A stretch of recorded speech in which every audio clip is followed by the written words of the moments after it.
Silver ही हम ले सकते हैं, और वो उसके अंदर जो इंक्रीमेंट है पिछले साल 2 साल में वो बहुत अच्छा देखा गया है, तो सिल्वर अच्छा ऑप्शन है। चांदी और गोल्ड की बात करें तो अच्छा रिटर्न दे ही रहा है ये, पिछले 2-4-5 साल से आप देखेंगे तो बहुत अच्छा रिटर्न आ रहा है। गोल्ड और सिल्वर की कीमतें इतनी ज़्यादा हैं कि ना आम इंसान के लिए लेना मुश्किल है। जो शौकिया लेते थे ऐसे कस्टमर बहुत कम हो गए हैं, बहुत कम जो अपने शौक के लिए बनवाते थे। एक आम आदमी को, क्योंकि गोल्ड और डायमंड तो सबके बस का मोर्चा है नहीं, एक आम आदमी को अगर कहा जाए मेटल में इन्वेस्टमेंट के लिए, तो चांदी उसके लिए अभी ठीक रहेगा या उसे वेट करना चाहिए? क्योंकि इतनी उथल पुथल है कि मैं जहाँ भी जाता हूँ हर घर में ये चर्चा, अरे आज चांदी 3 लाख हो गई, आज चांदी 2.5 लाख हो गई, आज 20,000 कम हो गई। ये जो है उसको आम आदमी कैसे देखे? क्योंकि भविष्य जिस हिसाब से कहानी चल रही है दुनिया के आर्थिक संकट की, उसमें तो कुछ कहा नहीं जा सकता। तो आम लोगों को आप क्या सलाह देंगे, थोड़ा अपने बिजनेस से हट के? आप चांदी और गोल्ड की बात करें तो अच्छा रिटर्न दे ही रहा है ये, पिछले 2-4-5 साल से आप देखेंगे तो बहुत अच्छा रिटर्न आ रहा है। अब 2 साल के अंदर चांदी 3 गुनी हो चुकी है, तो रिटर्न तो अच्छा देती है, तो आप कर सकते हैं इन्वेस्ट इसके अंदर। पर अभी हाल फिलहाल के लिए, जब तक 1 साल के लिए माननीय प्रधानमंत्री जी ने कहा है कि इसमें इन्वेस्ट ना करिए, जब तक मत करिए। बाकी उसके बाद तो मैं बोलूँगा आपसे, गोल्ड सिल्वर से बढ़िया इन्वेस्टमेंट मुझे दिखती नहीं है। ये सिल्वर ETF जिसका बहुत जोर लोग दे रहे हैं, उसके बारे में जरा हमारे दर्शकों को बताइए, वो सेफ है या फिजिकल चांदी खरीदना सेफ? ये तो मैं देखिए, जो कुछ नहीं जानता है उसके लिए आप बताइएगा। सिल्वर फिजिकल लीजिए, आप ETF की तरफ क्यों जा रहे हैं? फिजिकल लीजिए, फिजिकल सिल्वर लीजिए, ETF की तरफ क्यों जा रहे हैं? ETF लेना जिसको पढ़े लिखे लोग हैं वो ETF लें, जो नहीं जानते हैं वो फिजिकल लें। वो क्या आप एकदम अंगूठा टेकी मारने कर रहे हैं कि आप ETF पढ़े लिखे लोग लेंगे? आप चाहे मतलब ये है कि जो नहीं समझ सकते ETF क्या है, नहीं समझ सकते, अरे तो आप समझाना आपका काम है, हमारा काम है। दर्शक हमारा कार्यक्रम देख रहे, आप जरा ETF बताइए, हम भी बता रहे हैं, और आप अपने हिसाब से बताइए। दर्शकों को सब जानकारी देना हम लोगों का काम है ना। जो लोग ये जानते हैं कि ETF क्या है और उनका पैसा सेफ है, वो तो ETF ही लेंगे। पर जिन लोगों को फिजिकल फॉर्म में अपनी सिल्वर और गोल्ड अपने पास रखना है, उन्हें उसको सेफली, वो उसको ज़्यादा समझते हैं। ये तो सेफ का गेम है पूरा, कि आदमी किसको सेफ समझता है। तो कई लोग जो सेफ समझते हैं कि मेरे तिजोरी में रहे वो मेरा जो चांदी सोना और जो मेरा पैसा है, वो तो फिजिकल सिल्वर की तरफ जा सकते हैं, फिजिकल सिल्वर और फिजिकल गोल्ड। जो लोग समझते हैं ETF में इन्वेस्ट करके उनका पैसा सेफ है, तो वो लोग ETF की तरफ जा सकते हैं। ETF आप इन्वेस्टमेंट, स्मॉल इन्वेस्टमेंट, 2 तरीके से आप चांदी सोना ये सब खरीद सकते हैं। एक तो आप आए 20,000 रुपये आपने इनको दिया, उस दिन का जो रेट है उस हिसाब से 20,000 की चांदी ली, अपने घर में ले जाके रख दिया।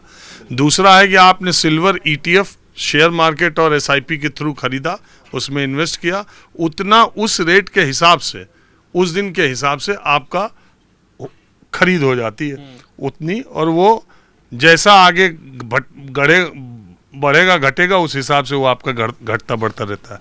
लेकिन सिल्वर के ETF में जिन लोगों ने पैसा लगाया था, उन्होंने पिछले 2-2.5 साल में बहुत बनाया।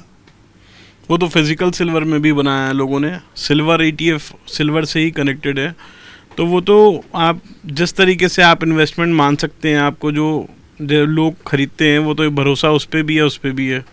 उसके बारे में तो लोग फिजिकल में लोग डिमेरिट ये करते हैं कि घर में ले जाएं, रखने का टेंशन, चोरी होने का टेंशन, डाके वो अपना सेफ पड़ा हुआ है, जब चाहे तब बेच दे।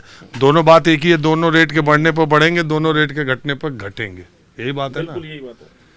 तो क्या आप, अब आखिरी सवाल दोनों लोग से, आने वाले 2-3-4 महीनों में सिल्वर का दाम घटने की उम्मीद है या बढ़ने की? देखिए, ये तो सब वायदा व्यापारी बता सकते हैं। इसमें वहाँ फिजिकल डिमांड तो है, प्रॉपर है ही, लेकिन ये वायदा के ऊपर कारोबार जो चल रहा है उसी से गड़बड़ होता है ज़्यादा। MCX इसी ने जो है इस व्यापार का सत्यानाश करा है। अब वो ऊपर डाउन, ऊपर नीचे, हर चीज़ जो है कॉमोडिटी में आ गई। मिर्च ले लो, धनिया ले लो, गेहूँ ले लो। इससे क्या होता है कि भाव ऊपर ऊँचे नीचे हो जाते हैं, उससे फिजिकल वालों को बहुत प्रॉब्लम होती है। पहले भाव स्थिर रहते थे। महेश जी, आपका जो मान लीजिए ये 1 कुंटल चांदी है, तो पहले अगर ये 1 रुपया किलो के 1 लाख किलो के हिसाब से 1 करोड़ की थी, तो आपका तो बैठे बैठे 3 गुना दाम हो गया। 3 गुना हो गया, लेकिन वो 3 गुना देखने के लिए ना बिकना चाहिए, टर्नओवर में आना चाहिए, तो फायदा है ना हम लोगों को। ऐसे 3 गुना हो गया हमारे कागजों में, तो क्या मतलब है इसका। व्यापार का टर्नओवर होना चाहिए, पब्लिक को लगातार। अब आपका 3 जो 2 किलो रखा है वो सोच रहा है हम 2 किलो का लिए थे, हमारा 5-6 किलो हो गया, वो इसी में खुश है। आप कुंटल रख करके आपको लग रहा है कि अरे यार, अरे बढ़ तो रहा है आपका। हाँ, बिल्कुल ये बात तो सही है आपकी, बढ़ रहा है, लेकिन हम लोग व्यापारी हैं, हमारा व्यापार का टर्नओवर होना चाहिए, उसमें ज़्यादा फायदा है हम लोगों को। ऐसे बढ़ने से हमारा कोई लाभ नहीं है। ऐसे तो अगर आप किसी घर में रह रहे हैं और उसकी कीमत हमने 10 करोड़ का ली है और वो 100 करोड़ का हो जाए, तो उसका क्या मतलब है। बेचना तो नहीं है हमको, तो चांदी हम बेच तो सकते नहीं, हमारा व्यापार है ये, तो हमारा व्यापार चलेगा तो ये हमारा फ़ायदा है। चलिए ठीक है आदित्य जी, आपने बात की, महेश जी आपने बात की, आपका बहुत शुक्रिया।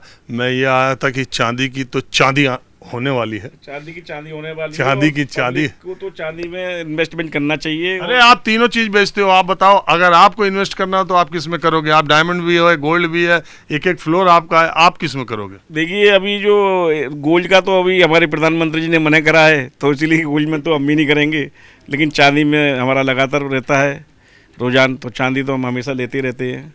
आपको अगर इन्वेस्ट करना हो तीनों में, आप किस में करोगे। वही सिल्वर ही सबसे बेस्ट ऑप्शन है अभी, क्योंकि सिल्वर ही हम ले सकते हैं और वो उसके अंदर जो इंक्रीमेंट है पिछले 1-2 साल में वो बहुत अच्छा देखा गया है, तो सिल्वर अच्छा ऑप्शन है। चलिए आप लोगों ने बात की, इसका बहुत शुक्रिया। अब मैं ज़रा आम लोगों से बातचीत करता हूँ कि ये पूरे उनके जीवन पर इन परिस्थितियों का क्या असर पड़ रहा है। सोने चांदी और विवाह शादी और तमाम लोग, आम लोग आज चांदनी चौक में माहौल क्या है जानने की कोशिश करते हैं। तो अब मैं देखिए चांदनी चौक में जब भी आप आइए, खाने पीने की दुकानों पर भीड़ लगी रहती है, लोग ख़रीदारी करते हैं, और ये एक ऐसी दिल्ली की मार्केट है जिसमें भीड़ कभी कम नहीं होती। तो मैं ऐसे ही, मैंने आपको बताया कि चांदी की चांदी होने वाली है, या चांदी में भी थोड़ा किनारे हो जाओ। तो आप क्या करते हैं। मैं ज्वेलरी का काम है। अरे अभी हम एक बड़े ज्वेलर्स के यहाँ से आ रहे हैं। अच्छा। वो बड़े ज्वेलर्स हैं, वो ये कह रहे थे कि पिछले कुछ महीनों से सोने चांदी और डायमंड तीनों का धंधा मंदा है। आपका कहाँ यही है या। हमारा विनोद नगर मंडावली, मेन रोड मंडावली पे है हमारा दुकान। अच्छा आप उधर है, तो ये आप यहाँ पटना का एरिया लगता है। होल सेल यहाँ से ले जाके आप लोग बिजनेस करते होंगे। हाँ, यहाँ पे बहुत काम होते हैं हमारी लाइन के, तो उसके लिए आना पड़ता है, क्योंकि थोक मंडी यहीं चलिए पे ये है। चांदनी चौक तो बहुत बड़े बड़े व्यापारियों का अड्डा है।